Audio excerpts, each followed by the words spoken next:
This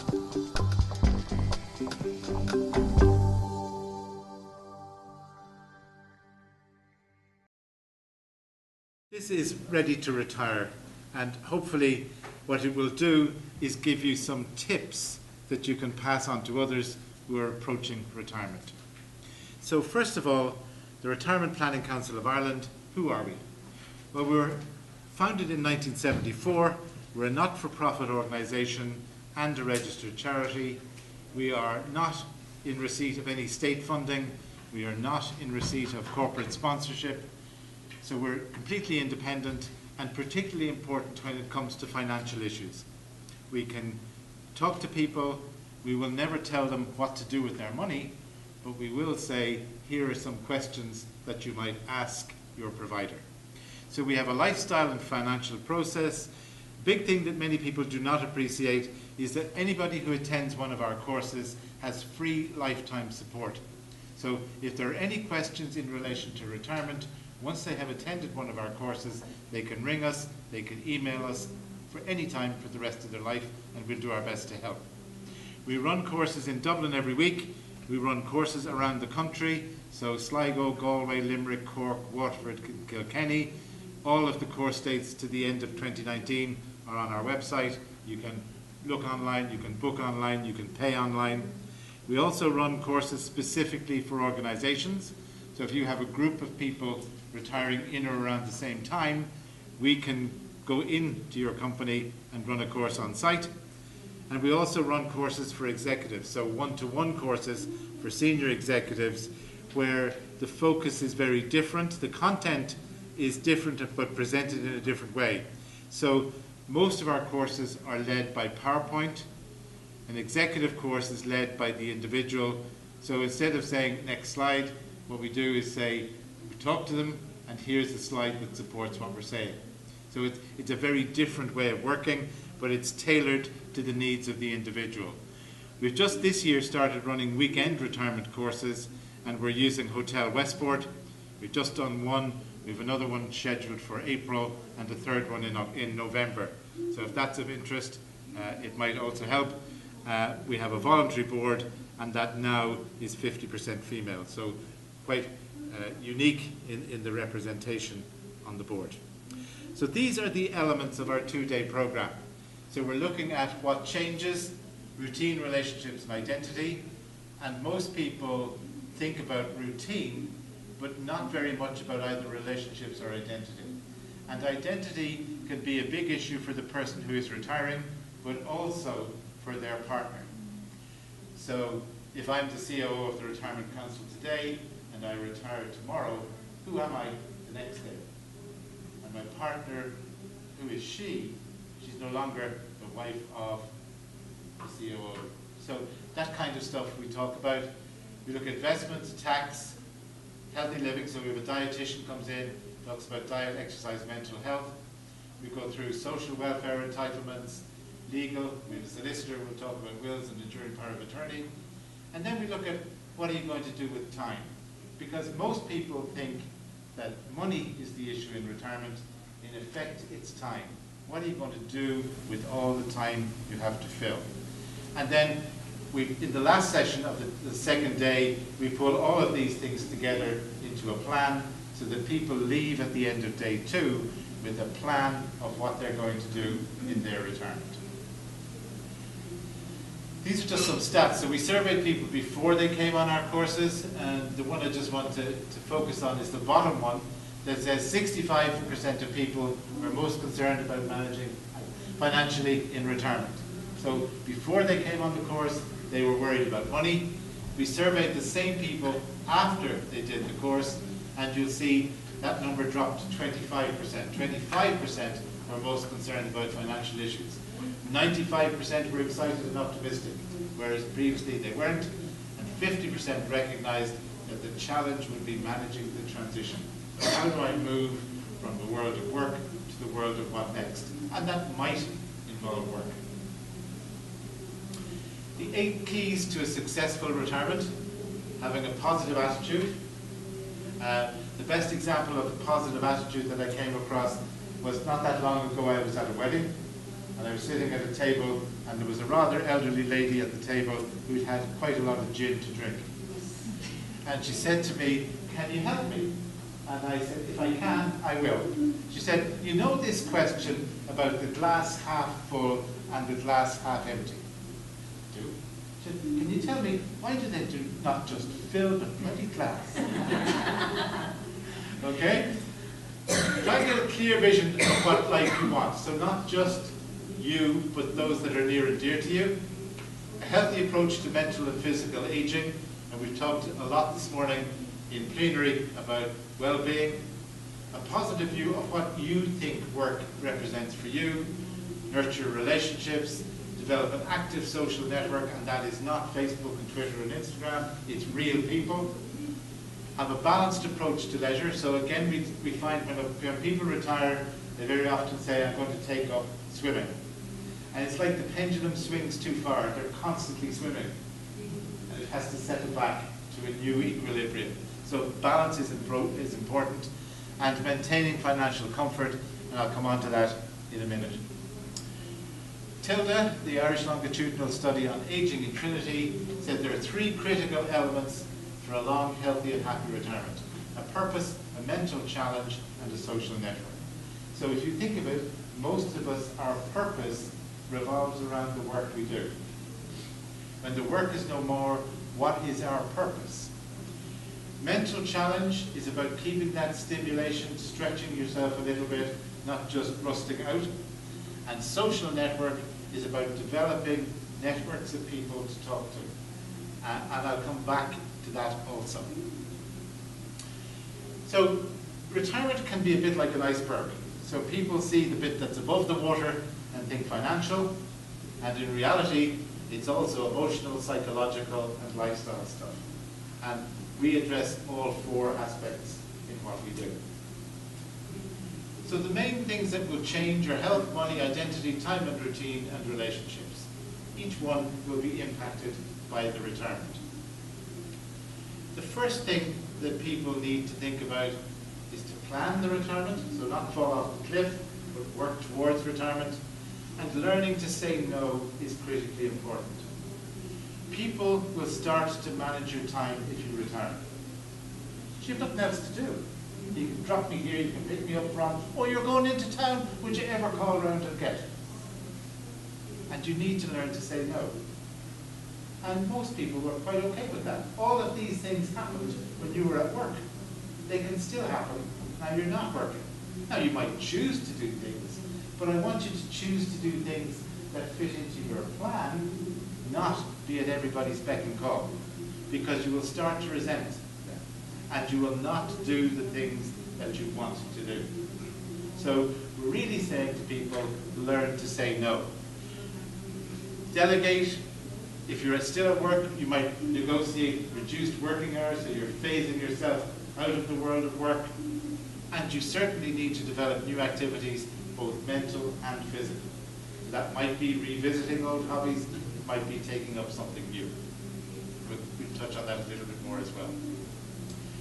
If you have a choice, think about when to retire.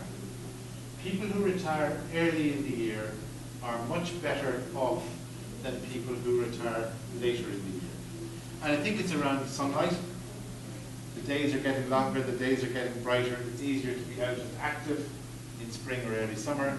If you're retiring in winter, it can be, the home can become like a prison. So think about when you want to retire. Maybe you're saving some holidays to retire a few weeks earlier, whatever it might be. Decide who you're going to be in your retirement. So we go through a list of identities, so each one has a number of identities. So some are listed here. But when your world of work stops, what's your new identity? How are you going to describe yourself? So for people who have retired, if they're having a conversation with somebody they meet for the first time, and they say, "I used to be an accountant," boring. If you say, "I'm planning a trip to Brazil," oh. So it comes out at a later stage as to what you were before. But think about your identities. And we get people to list their identities, and then we get them to prioritize their identities. And we say to people, if you're in a relationship, be careful who you put at number one. Okay? Tap back into old and develop new hobbies. But we tend not to think of the characteristics on the left-hand side. So for your hobbies, you really need to cover all of those. And some things will cover more than one. But we tend to do, mental or physical, group or individual, summer or winter. And you need to think about hobbies that will cover all of those. And some, like you might say, tennis is mental, physical, group and individual, summer and winter, like played outdoors or indoors. So just think what's right for you. The other thing I would say in relation to hobbies is sample. So people think, I'm going to play golf in my retirement. Well, don't spend a lot of money buying a fancy set of clubs, paying a golf club membership, and then find you don't like golf. Find somebody who'll take you out for a couple of rounds, see if you like it. My kids, when they were smaller, it was, daddy, daddy, daddy, buy a pony. We want a pony, buy a pony, buy a pony, buy a pony. And I said, no, we're going to borrow a helmet. You can wear your wellies and see if you like ponies. We never bought a pony. Okay? So sample what you want to try. Most organizations will have an open day. You can go along. You can meet the people as well as try the activity. Be wary of developing bad habits. So, things that can happen, we'll have an extra glass of wine, the movie doesn't finish till 3 a.m., sure, we can stay up and watch it, we'll open another bottle of wine while we're watching it, don't have to be up in the morning. Lack of routine, we start eating at odd hours that we never did before. And the big one, big risk, is grazing when you're killing time. So you're looking at the clock and you're saying, I've got to be over there at 1:45. There's no point in starting anything. I make another pot of coffee, I've got another handful of biscuits, and suddenly you're taking in calories that you would never do if you were at work. So the two questions to ask yourself is, would I be doing this if I was at work? And is it healthy? And both of those will kind of put a little filter in that says, no, I'll stop doing that, I won't take the extra handful of biscuits. Consider using your skills and expertise elsewhere. So this might be either paid or unpaid, volunteering, coaching, mentoring, part-time work, or working on. The difference between coaching and mentoring is not often clear to people. But think of coaching as skills development, like a sports coach, football coach, and a mentor is a trusted advisor, somebody you can turn to for advice. Okay? Working on is a course that we also offer for people who are approaching retirement but who do not want to stop working. So we'll take them through a workshop that does CVs, interview preparation, job searching skills in a group, and then as part of the course fee, they have a one-to-one mentoring session, which people generally use to practice for an interview, a real interview. They can buy additional one-to-one sessions if they wish, but one day and one session is the course fee.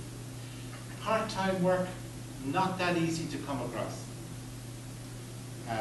Many employers don't like part-time workers, don't like job share, because it can cause problems. Oh, you won't believe the pile of work he left for me. I'm going to show him. Wait till you see the pile that's waiting for him next week. Okay? So that kind of stuff often doesn't work. There is a website called PTP, Part-Time Professionals, that is specifically to recruit part-time workers. PTP, Part-Time Professionals. Plan your routine. So what will a typical week look like? What will a typical month look like? And in this, I don't mean for you to plan every minute of every hour of every day, but to think chunks of time. So I don't want you to be thinking at 13 minutes past 11, I'm going to do. It's I'm going to go and have a swim sometime on Monday morning. Okay? But you're planning chunks of time. And the reason for that is that you're then not instantly available to other people. You can say, actually I'm busy, but I can do that for you at 3 o'clock this afternoon. Oh, well, I'll have it done myself again. okay? But it's around making your week, making your month work for you, not be at everybody's beck and call. And for those that are in relationships, we very clearly advise people to have joint activities as well as lone activities. Lots of people say, this is our chance. We haven't had that much time together through our working lives. We're now going to do everything together. And what typically happens in that situation is that conversation stops. So what's the point in talking about it? You were there. Whereas, wait till I tell you who I met today and you won't believe what happened to me on this conversation. Okay? So you do need to have separate things as well as joint things. In terms of planning financially, take time to evaluate your new income and project your outgoings. And for most people, the drop in income is not as drastic as they expect. They will have a drop in income. They will also probably qualify for a state pension, and they will be paying less tax. So there's lots of things that make up the difference, and if they've planned effectively, it will not be a big issue. But the next one, budget including miscellaneous expenditure, is something I would absolutely encourage people to do. When you're not working, it is very easy for money to leak away. When you're at work, it's difficult to spend money. You're not passing the coffee shop, you're not passing the bookshop, you're not seeing the dress, the sweater, the slacks, the whatever. And unless you plan for miscellaneous expenditure, it's very easy for money to leak away. So I would be saying, pick whatever number you can afford, 200 euros a month. Then a bit like the ad on the radio, when it's gone, it's gone. You've got to wait for the next month to get your next miscellaneous expenditure. But it's very, very easy, and particularly when people don't use cash. It's just tap, tap, tap, and then, oh my God, where's all the money gone? Okay? So often people who are not particularly familiar with money, I would say, pay by cash initially. It feels very different when there's real money going across the counter as opposed to tap. Travel, do it while you can. What we're really saying here is a lot of people put off travel, particularly long haul travel. It's going for my 70th birthday, I'm going to see my cousin in Australia kind of stuff. We would say, do it now, bring a camera, and on your 70th birthday you can look at the photographs. Okay? Just the recovery from long haul gets tougher the older you become. The effort of the travel gets greater. And you may have done all your travel by the time you retire. You may just want to sit in the garden kind of stuff, or you may say, this is the start of my world tour, my big adventure. Legal planning. Has everybody in the room made a will?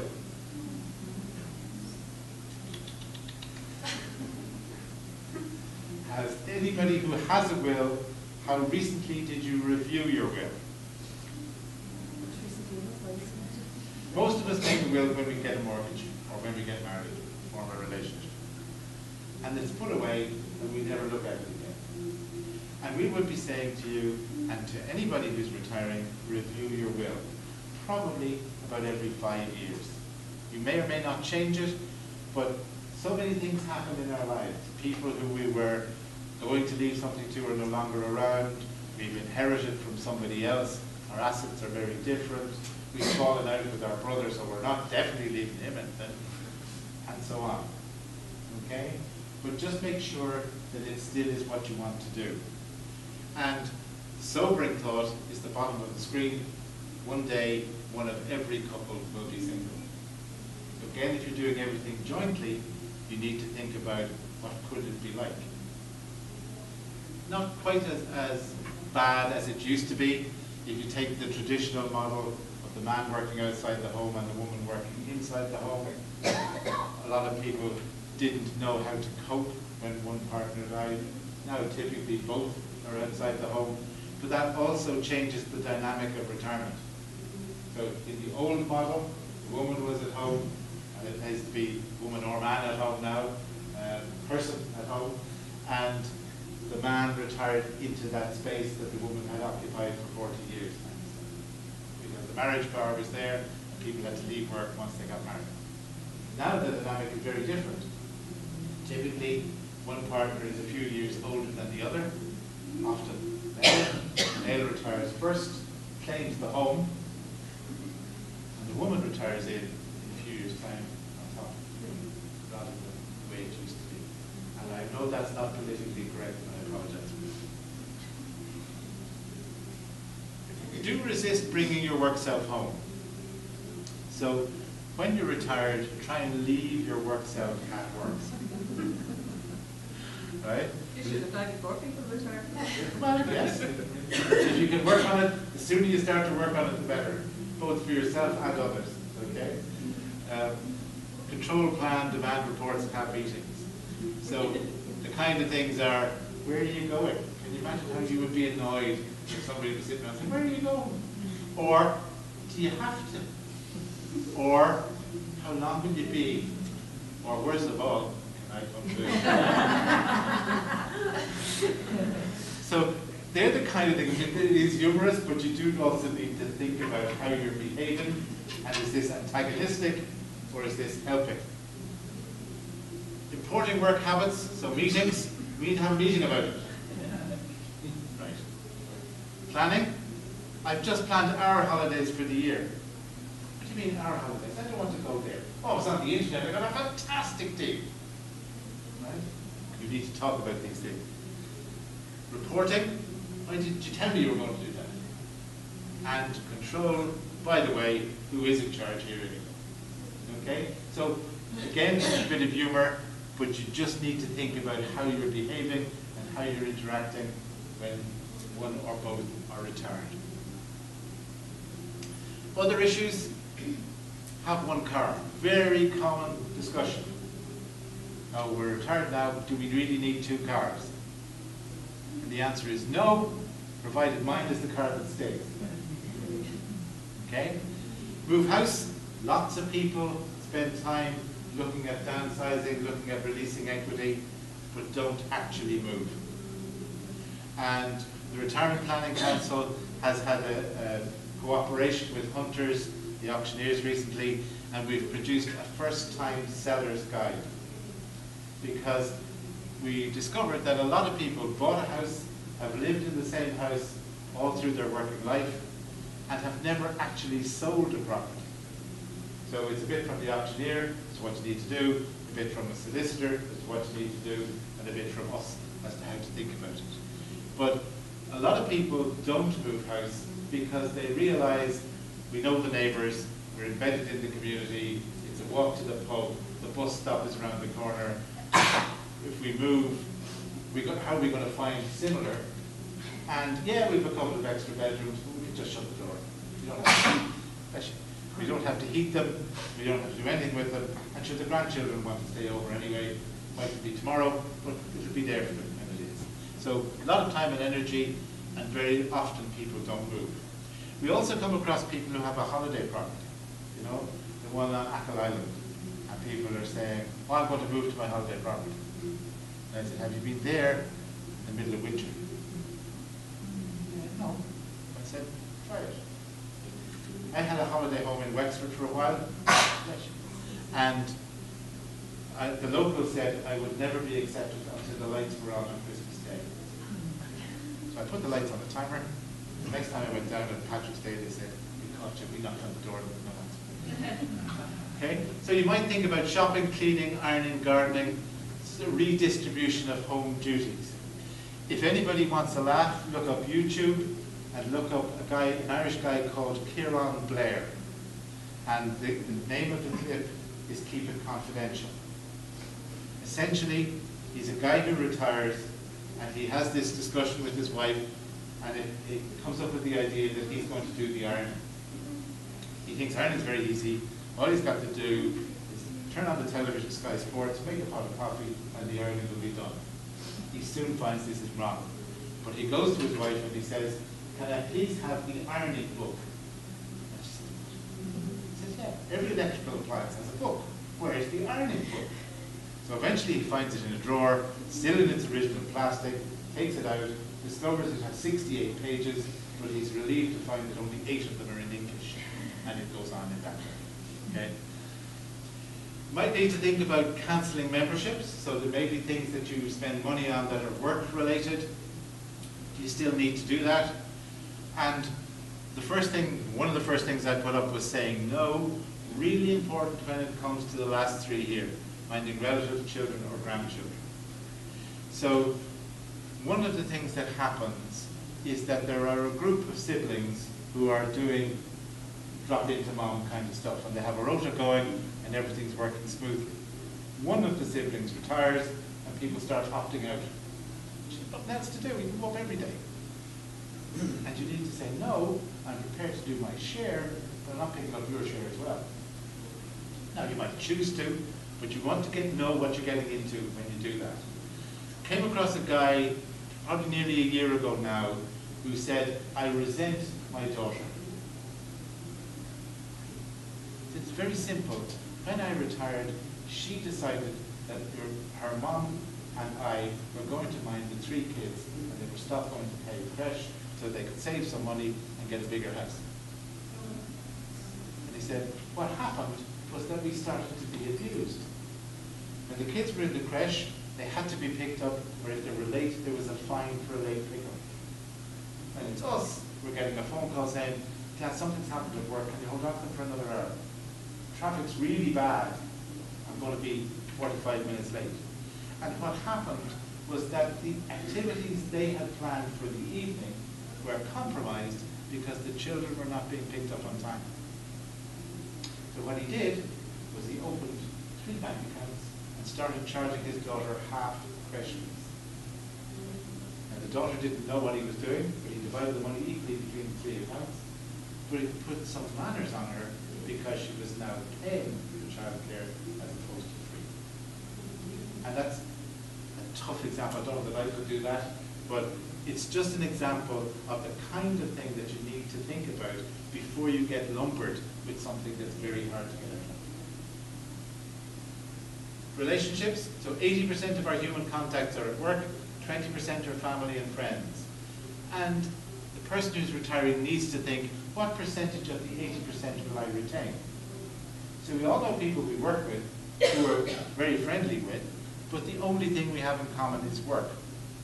We also know people who we know everything about them and they know everything about us, and the friendship will endure. If I said to you, you're coming to work for me in the morning and I want you to bring 4 staff with you, you all instantly know which 4 staff you would look for, and you all equally instantly know which 4 staff you'd be happy never ever to see again. Okay? So it's around thinking, what percentage will I retain? And the other thing to think about is that people will often say to us, when I was at work, the phone never stopped ringing. Now that I'm retired, the phone never rings.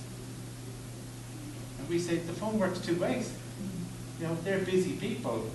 Yeah, they're not saying they're not a friend anymore, but you're lower priority. If you want to maintain those kind of friendships, pick up the phone, make the connection. The other thing that comes in here is what I would call the First Friday Club. So former employees meet on the first Friday of every month, local hostelry, lunch, a couple of drinks, la la la. And I would advise people to be very particular about First Friday clubs. If a First Friday club is an active group, that's we're planning a hill walk and we're going to the movies and there's a show coming up, think positively about it. If it's a group, as many of them are, that turn into moaning and bitching sessions about how bad things were, and do you remember how they treated it, and oh my God, wasn't it dreadful, steer clear, because it's just going to drag you down. Okay? And what new social networks will I join? So think about new groups. The people you work with, you can still socialize with in the evening and at weekends. But who are you going to socialize with in the 9 to 5 part of the day? Big source is your local library. Anything that happens in your locality is likely to be advertised in the local library. And you can find things to join. You can find people to go along with if you don't want to go on your own. But again, sample. Don't jump in and then find it's not for you. Single people, An increasing number in society, some by choice, some as a result of separation or divorce, some by bereavement. And stats would say that working singles have a larger social network. Okay? And the reason for that, I think, is they don't have to go home. They can go on to something from work much more easily. I think, too, that females are much better at developing friendships than males. And a lot, I know in my own case, a lot of enduring friendships happened at the school gate. So moms were at the gate chatting, and the fellas followed on. Men typically will not talk to each other face to face. You meet a guy who's saying, "Do you see the match?" He won't say how you feel. And that's the real success of men's sheds. Men's sheds are focused on an activity. The men are shoulder to shoulder, and they will say things that they would never say face to face. So, benefits of building a network, new connections, shift your identity away from your work identity, try out new identities, build your confidence, and remember to have fun. You know, this is serious stuff, but you need to have fun in your life as well. Set boundaries, we've talked about that. A book called Flourishing, I don't know whether you've come across it or not. Maureen Gaffney wrote Flourishing, and she's saying you need to have challenge, to be connected, autonomy or decision making, and use your valued skills. You need to talk, you know, share ideas, don't introduce work habits. Seek professional advice, so our website is there, happy to have a look at it, rpc.ie. 4 main offerings: planning for retirement, working on, talked about both of those. New lifestyle mission is a bit like Operation Transformation, so people can get involved and look at their fitness. And genealogy is a slightly different one, in that yes, you research your family history, but part of the course is to write the story of the family. So it's not just born, died, whatever, it's Uncle Joe fought in the Somme and got 3 medals. So it's a bit more than just genealogy. Now, remember that your financial aspects are covered by your organization's pension provider, so you do need to check what you're going to get in retirement. You need to get a copy of your PRSI record of contributions. You know, get that online. It used to take months, it's now virtually instant. We can help you in terms of courses to work on and free lifetime support. So the road ahead, hopefully, is like this. Nice sunny day, flat, level, no humps and hollows, no twists and turns. Unfortunately, life is not like that for most of us. So what we're trying to do is help you to see the humps and hollows, to see the twists and turns, and make reality as close to that image as possible. There are 3 areas you need to think about: health, happiness, and finance. And the sweet spot is where the 3 intersect. If you get that right, you're going to live long, happy, and healthy. So, pleasant life, a good life, and a meaningful life. Meaningful life is where you give something back. So it might be volunteering, mentoring, coaching. And this is a slightly complicated diagram, but you've got challenge on one axis and skill on the other. And if you've got high skill and high challenge, you're in that segment called flow, and that's where you really need to be for some of your time. You know, when you're at work and you're deeply engaged in something and it literally, time goes by, where did that hour go? Because you were so focused on what you were doing. You all have experienced that, I hope. Yeah? Hands up those who experience it in work. Okay? If work is no more, where are you going to get that flow, that challenge? Okay? So it's about thinking, what will give me mental challenge and use my skills.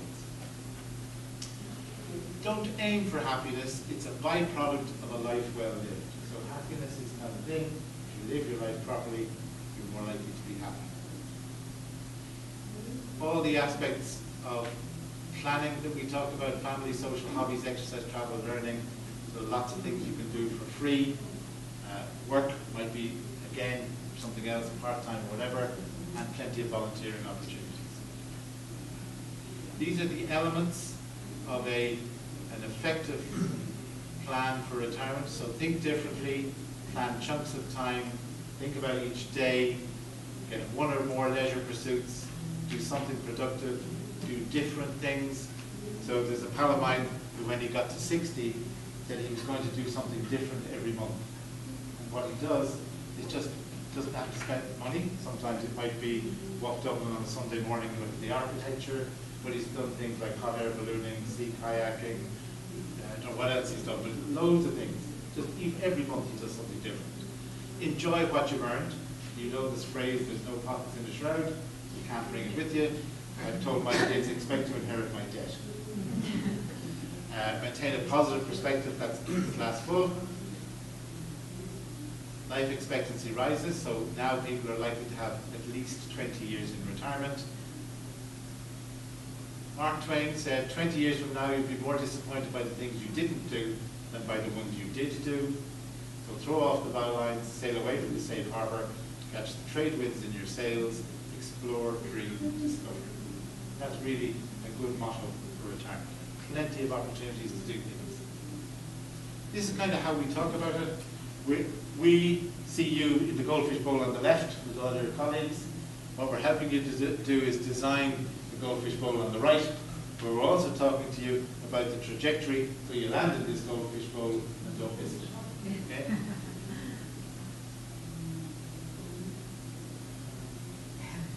There's also another line in another version of this that says something like an inexhaustible supply of gas. Remember, you can't take your money with you. Enjoy what you've earned. Coming years are packed with opportunity. For those of you that can't read it, it says, missed opportunity. Yes, that train has left the station. No, there won't be another one. So life isn't a rehearsal. Make the most of every day and have the time of your life.